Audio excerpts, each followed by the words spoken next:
வந்து இந்த தொண்டையில வந்து சதை வளர்ற பிரச்சனை இருந்துச்சு. நாங்கள் டாக்டர்கிட்ட போய் காமிக்க உள்ள டாக்டர் வந்து அந்த சதையை வந்து கட் பண்ணி எடுக்கணும், ஆப்ரேஷன் பண்ணணும்னு சொன்னாங்க. நான் வந்து ஒரு 3 வருஷத்துக்கு மேலாவே அதிகம் கோயிலுக்கு நான் வந்துகிட்டு இருக்கேன். ஒவ்வொரு பௌர்ணமி அப்போ வந்து நான் பச்சல் சாறு குடிக்கிறதுக்காக பாப்பாவை அழைச்சிட்டு வருவேன். இவளுக்கு வந்து இந்த தொண்டையில வந்து சதை வளர்ற பிரச்சனை இருந்துச்சு. நாங்கள் டாக்டர்கிட்ட போய் காமிக்க உள்ள டாக்டர் வந்து அந்த சதையை வந்து கட் பண்ணி எடுக்கணும், ஆப்ரேஷன் பண்ணணும்னு சொன்னாங்க.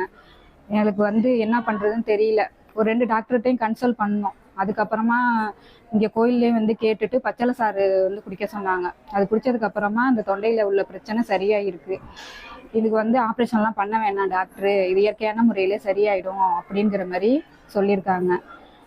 இந்த கோயிலுக்கு வந்ததுனால எனக்கு இவ்வளோ பாப்பாவுக்கு இந்த இது சரியாயிடுச்சு. எல்லாருமே வாங்க, வந்து உங்களோட பிரச்சனை என்னவோ நீங்கள் வந்து மனசார வேண்டி சாமிகிட்ட உட்காந்து வேண்டினீங்கன்னா உங்களுக்கு கண்டிப்பாக நல்லது நடக்கும்.